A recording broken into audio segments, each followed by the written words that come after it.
to climb.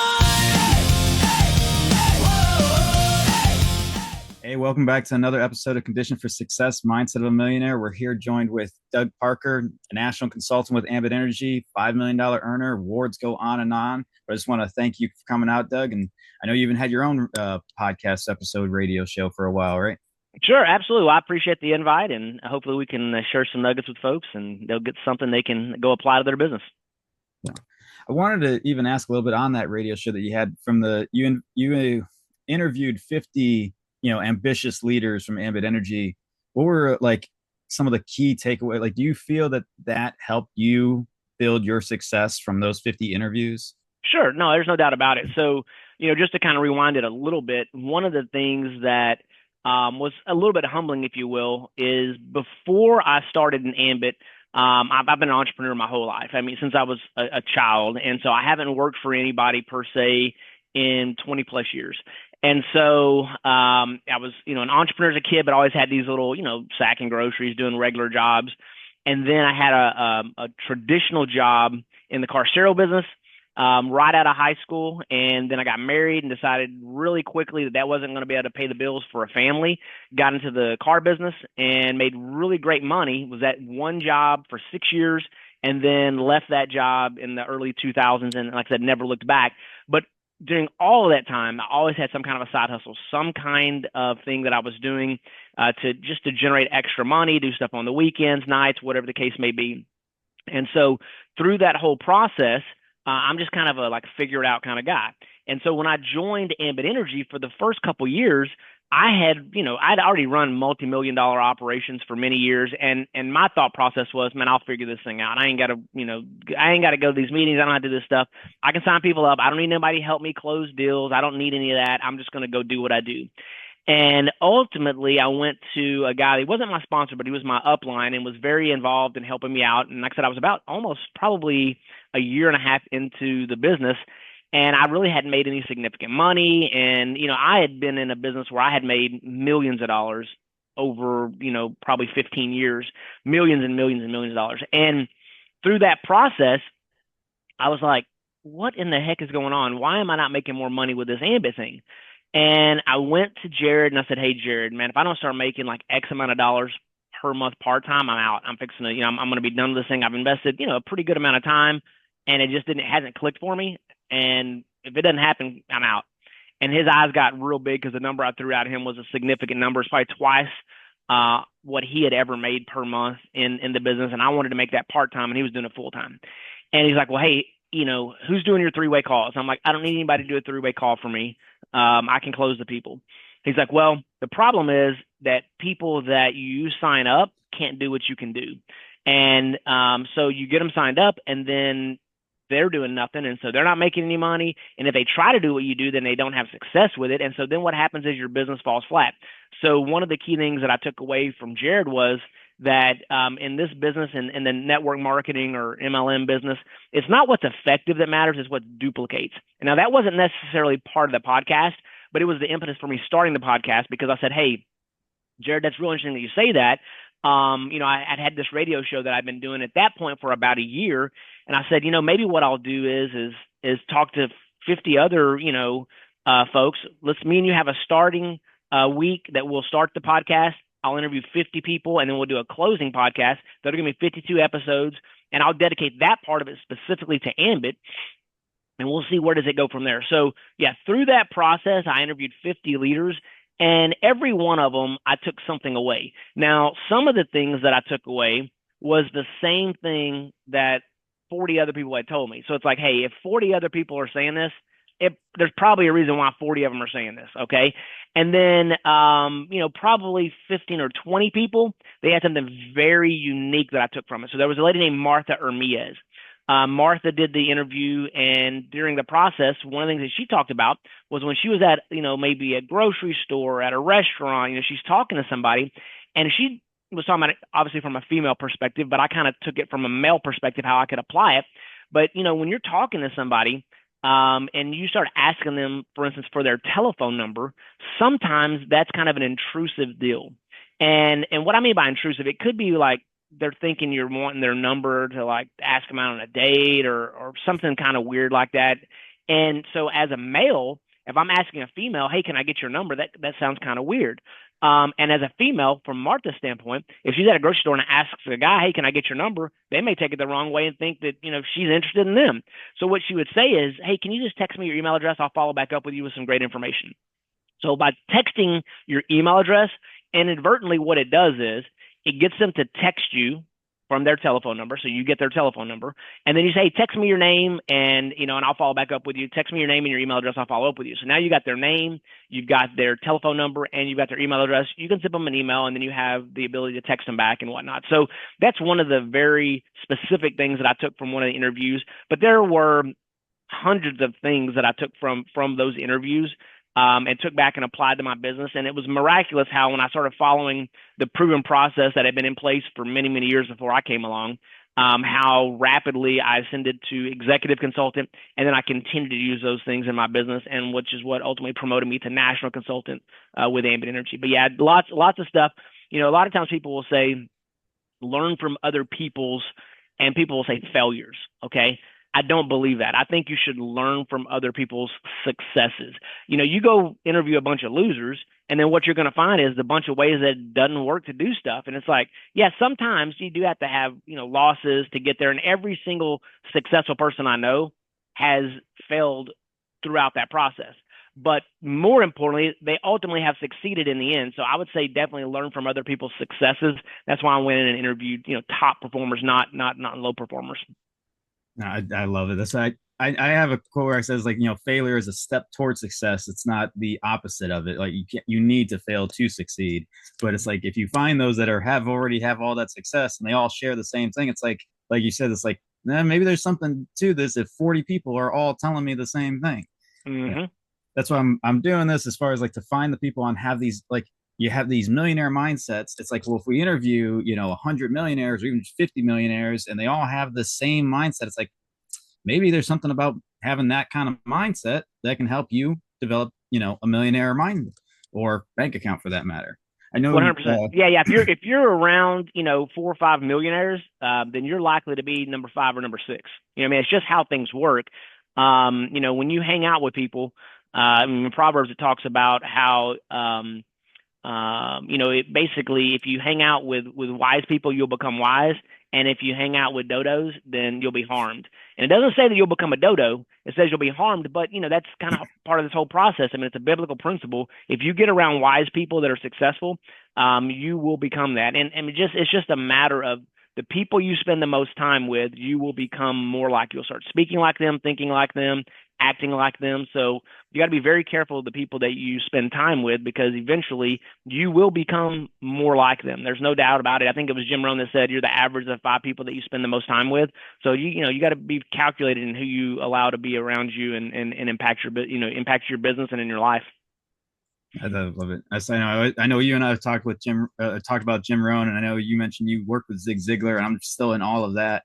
I was like, so you've been conditioned for success in your mind since the early ages. Do you feel that the mindset or idea of entrepreneurship is something that's born into you, or that you can develop by hanging around those 4 or 5 entrepreneurial people? Yeah, I think it's both. I mean, for me, it always came naturally to me. I mean, I just always liked to do stuff. Even when I was a little kid, I'd like to, for lack of a better word, tear stuff apart. I mean, I had, tool kits, and I would, unscrew stuff and screw it back together again, figure out how stuff worked. And that's just how my mind works. And part of that is deconstructing business. I look at situations and I see, how can something be done better? And sometimes I will take those things and execute and go out and do a business with it. Sometimes it's something that I don't like. It's not my game. I called the mayor, a previous mayor, McKinney, the other day. The area that I'm in is where my office is, called Adriatica. It's a cool little area. It never has really thrived from a business perspective. It's more of a residential area, but it was designed to have businesses in it, and kind of like lower level businesses, and then above that have residential, and the businesses just never have taken off in here. And the mayor, though, helped develop this area. He is a builder, he is a business owner, and he has businesses in the area. And I was just driving through the other weekend because it's a place where a lot of photographers come and take pictures and do things with families with people that are graduating. I mean, it's just all kinds of getting engaged. It has a lake. It's all kinds of cool stuff.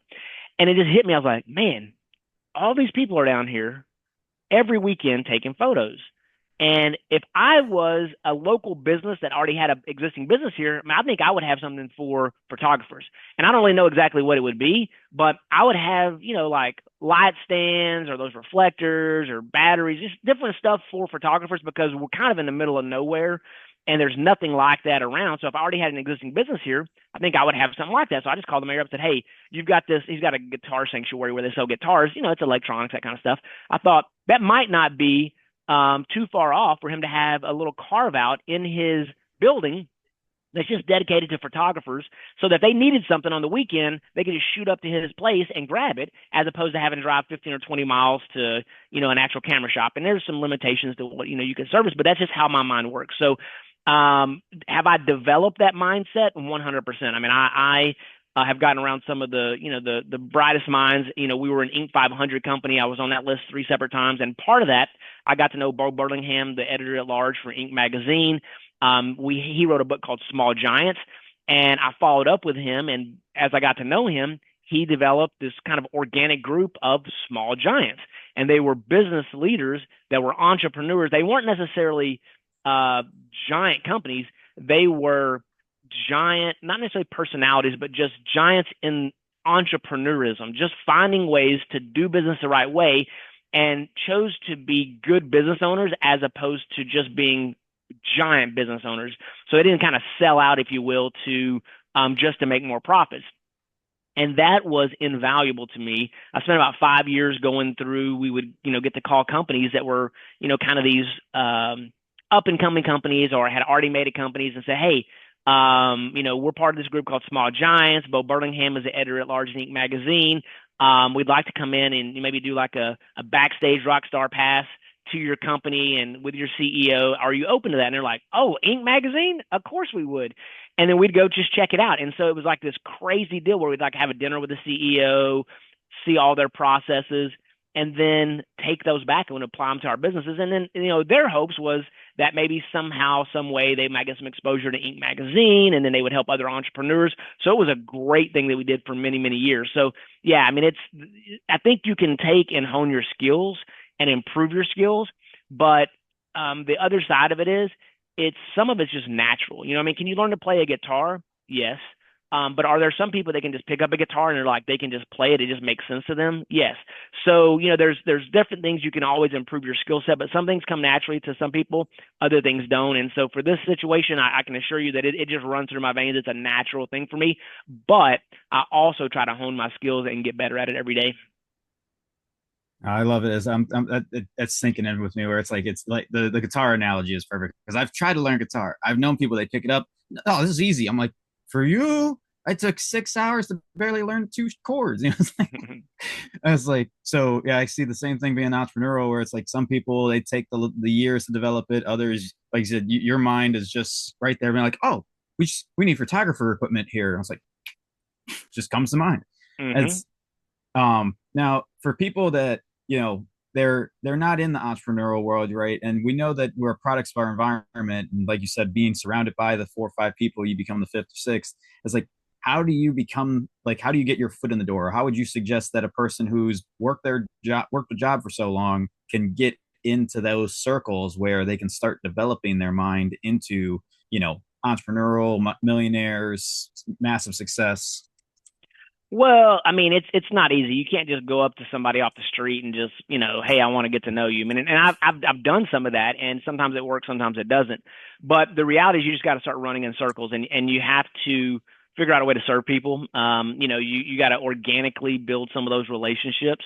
And what I would say is, if you find someone or something that you find interesting, like the deal with Inc. magazine, I assure you, if I just called Bo Burlingham out of the blue and said, hey, I want to join this group that you've got going on, it never would have happened. But what happened was my company achieved some level of success. I was on the Inc. Magazine's top 500 companies in the nation.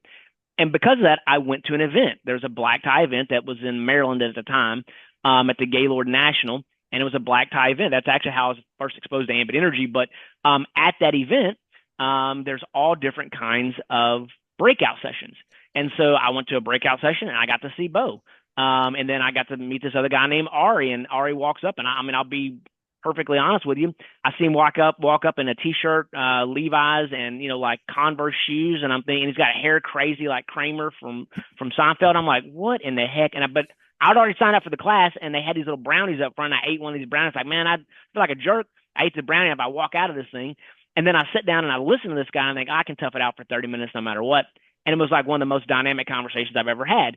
And Ari has a company out of Ann Arbor, Michigan, called Zingerman's. And so I got to know Ari. So I reached out to Ari. And so you build these relationships organically. And then you ask them, like, how can you serve them? You know what I mean? If there's a way to serve somebody, there might be some kind of thing that's near and dear to their heart. So one of the things, like some of the interviews that I would do on the podcast that I had done, 10 years ago, people, I can't give them, money to buy them. You can't, some of these people are like super wealthy. That doesn't mean nothing to them. Their time is very valuable, but they might support some kind of a charity. And so it might be a situation where you're like, hey, can I help support a charity that you might have going on? Because they're always trying to fundraise for those kind of things. And maybe you make a contribution to their charity that they really love. I remember there was this one guy that I think his name is Bob Berg, and the Go Giver is the name of the book that he had. But he was very passionate about like a dog shelter that was out of Florida, and it was like, to him that was like one of his just passions that he had.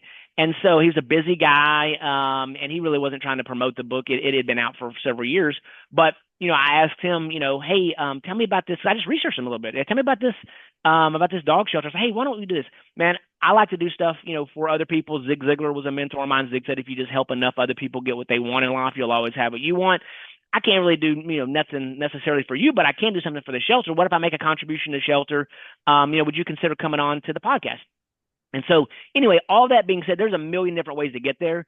Activity breeds activity. You just got to figure out how to start doing something, how to serve other people, and you'll find people. And there may be somebody that you want to really interview or really get to know or really learn from that you try to reach out to, and it just never works out. But there are other times where you do interviews like this, and it might be a situation at the end of the interview that you ask them, hey, is there anybody that you can think of that I should know?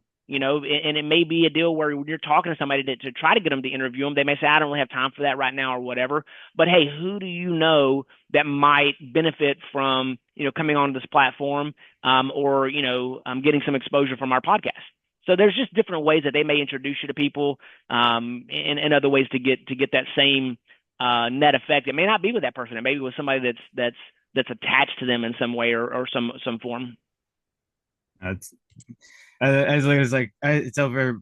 You always used to say it's like, man, dropping nuggets left and right. So yeah, for anyone listening, it's like write all these down. I'm memorizing this. I'm making little notes. It's like this because like I know this. I grew up in a neighborhood where it's like everyone only worked jobs. There weren't entrepreneurs, and it's like, so how to get into the circles? It's like, well, you meet someone, and then they connect you with someone, and next thing you know, you're knowing so many people. So yeah, this relationship marketing, as it was always, right, is build the relationships. And Absolutely. Well, and here's the thing too, Mark. I mean, not everybody needs to be an entrepreneur. I mean, and not everybody can be an entrepreneur, to be honest with you. It is not for everyone. You're trained from the time you are a child from your parents, kind of what to do. And then you go to this traditional schooling system, most people do, and you get told that you can take a PP break at this time, you get to go to lunch at this time, you got this class at this time, and then as you progress through school, okay, you got first period, second period, third period, fourth period, you go to lunch, fifth period, sixth period, seventh period, whatever the schedule is, you get out of school at 3:30, you ride a bus home, you get home, you got to do your homework for an hour or two, whatever, you got a little bit of time to watch some TV, you got a bedtime at 9 p.m., you got to get up, rinse and repeat, and you do that Monday through Friday. It's like there's a process, okay? And you get kind of almost beat into your head. This is how it works. Well, entrepreneurs aren't that way. It's a natural intrinsic type deal. And I saw something a while back that says entrepreneurs are the only people that'll work 80 hours a week just so they don't have to work 40 hours a week for somebody else, because it is not for the faint at heart. I mean, it is a grind. It is a hustle. I don't clock out at 5 o'clock on Friday and then it's like, all right, I'll see you guys on Monday. It's like, no, there's stuff that happens. There's sometimes I got to catch calls on the weekends. There's things that happen. I mean, not sometimes, it's all the time. I got to catch calls on the weekends, and I'm in the middle of something. And, for my wife and I've been married for about 30 years. And for the first probably 15 years of our marriage, maybe more than that, my wife, it would annoy her big time whenever I would answer the phone, whenever, because it's like, oh, it's family time. Oh, we're doing this. Or, well, yeah, I hear you. But the reason why we have the type of family time that we have is because of the sacrifices that our family makes and that I make. I got work all the time. That's what has to happen. I got to catch calls. The reason why my kids, in high school got to go to Rome and go to the Vatican and all that kind of stuff that was like tens of thousands of dollars to go do all that was because I had money to do it, because I make all these sacrifices and I work like I do. And my wife worked extremely hard as well. She's retired now, but she worked extremely hard, in our business as well. But my point is that it's nonstop. Okay. And so entrepreneurs, it is a nonstop kind of grind. And so people, they get to clock in at a certain time and clock out at a certain time. Well, that's a different animal. Okay. Because they start trying to be an entrepreneur and then they think they can not answer their phones on the weekends or whatever. It's just not how it works. But there is kind of a part of it where you can be an intrapreneur, not an entrepreneur. And an intrapreneur is someone that kind of does entrepreneurial type stuff, but inside of a business. So, it's tough to do in small businesses, but medium sized to larger sized businesses, there are absolutely things that people that are employees can own. They can take it to the next level. They can go to the owner and say, hey, I got this idea. I really want to do something with it. And you can still kind of be entrepreneurial, but still have the confines of having the support of its traditional business. So I tell people all the time, I mean, you think you want to be an entrepreneur, and most people want to be an entrepreneur because they don't want to have a boss. They want to do what they want to do. They want to work when they want to work. And I'm like, as an entrepreneur, I typically only work half days nowadays. And that really is like from 7 in the morning till 7 at night. It's only half a day. You know what I mean? And people laugh and they joke about it. I'm like, no, I mean, like, for real. Like, that's like a half a day. Do you think a half a day is working from 8 to noon? And that is not what entrepreneurs do. And so anyway, most people I don't think really are cut out to be an entrepreneur because they don't have the discipline to really be a discipline, to really to be an entrepreneur. And I'll share a couple more nuggets. I know we don't have a whole lot more time left, but you're going to have discipline in your life no matter what. Okay. And when you're a little kid, and I had plenty of this, you get disciplined. It's like the old spare the rod, spoil the child. Well, I wasn't spoiled, and I didn't get the rod spared on me at all. I mean, I got plenty of spankings growing up. Okay. And that's a form of discipline. Like I was being disciplined. But as I got older, I found out I don't really like that discipline too much. So what I would prefer to do is I would prefer to have intrinsic discipline and me be a disciplined individual so that nobody has to externally discipline me. Okay. And that happens by your boss. If you're not showing up on time, if you're taking long lunches, if you're not productive. I mean, there's a million ways that they can apply discipline to you. Progressive disciplinary action. They can suspend you without pay. They can terminate you. There's all kinds of things that they can do.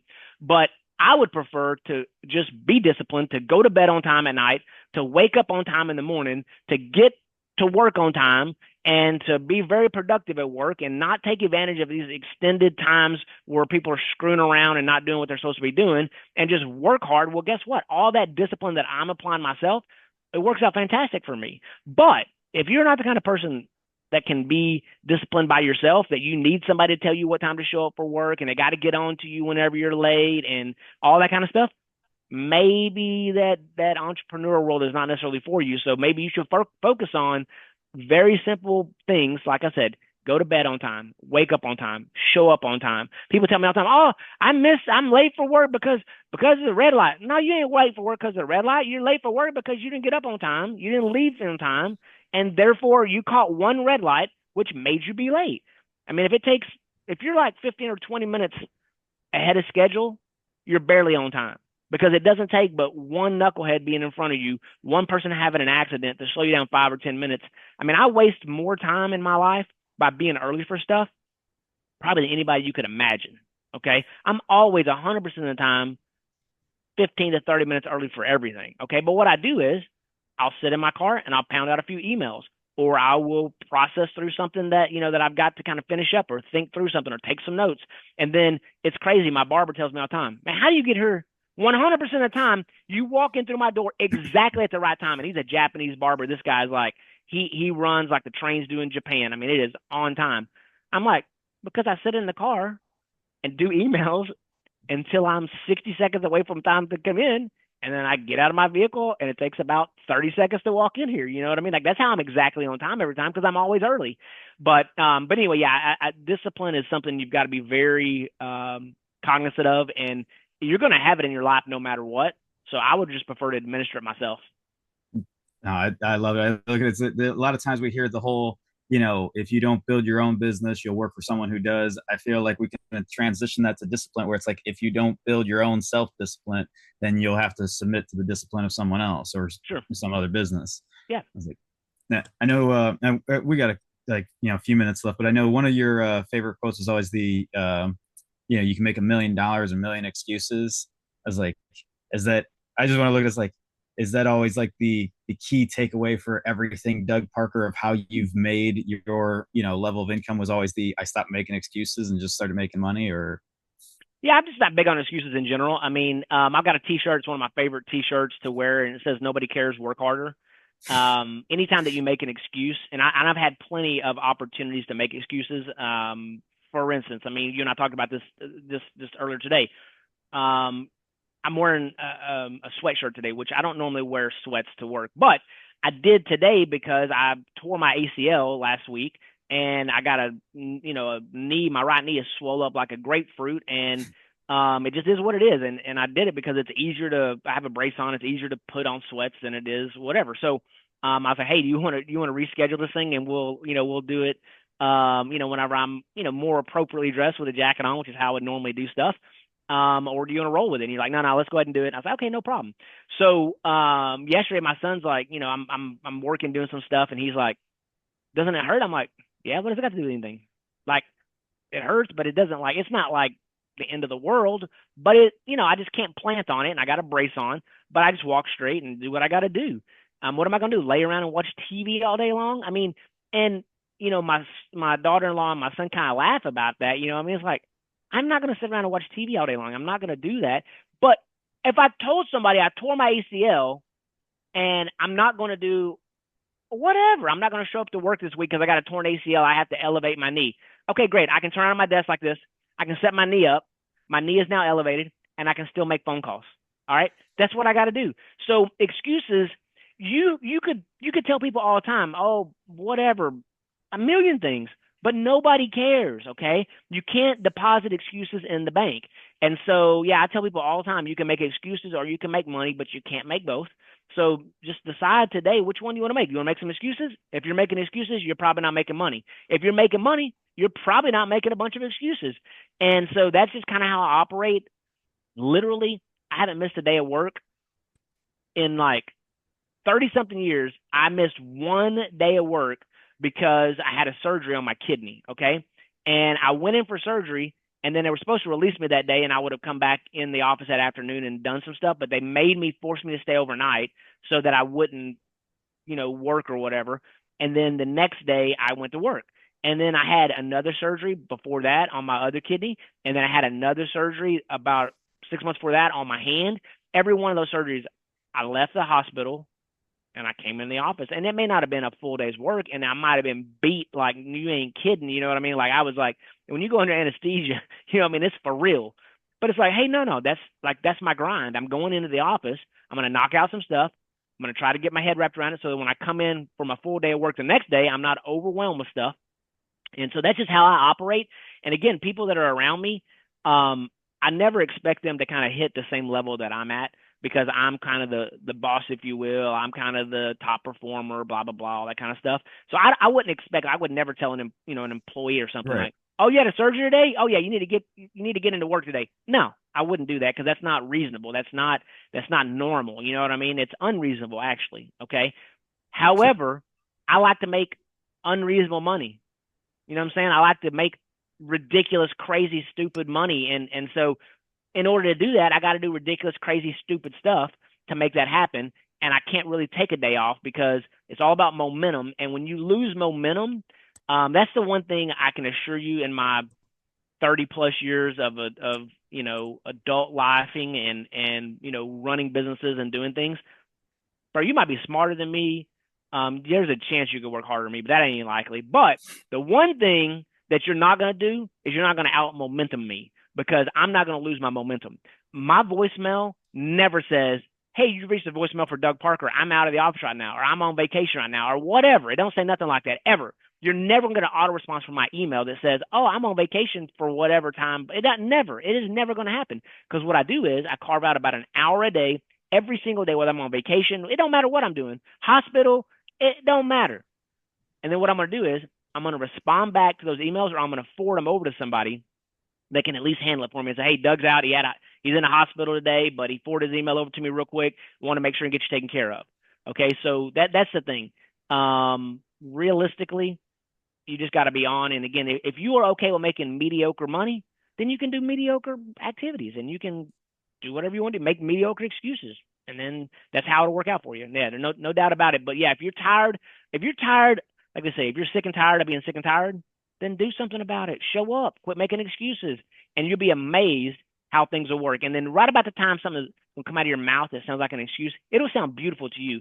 "Oh, I tore my ACL this week. I can't do whatever." Okay, no problem. "Oh, my wife had cancer. Oh, I can't do whatever." And those kind of excuses, nobody's going to tell you that, "Oh, that's not a good enough excuse. Go ahead and come in." They're not going to do that. But whatever kind of excuse you think is a good enough excuse to not come in, it ain't. If you really want to make stuff happen, okay? And just know that you got to make it happen. If you want to make it happen, then you just got to make it happen. And no excuses, no explanation, just get it done.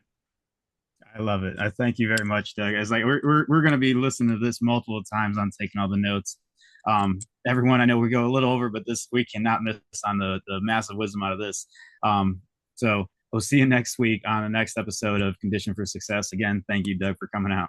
Yeah, thanks for having me on. Start the clock, the race is on. Every moment builds a dawn.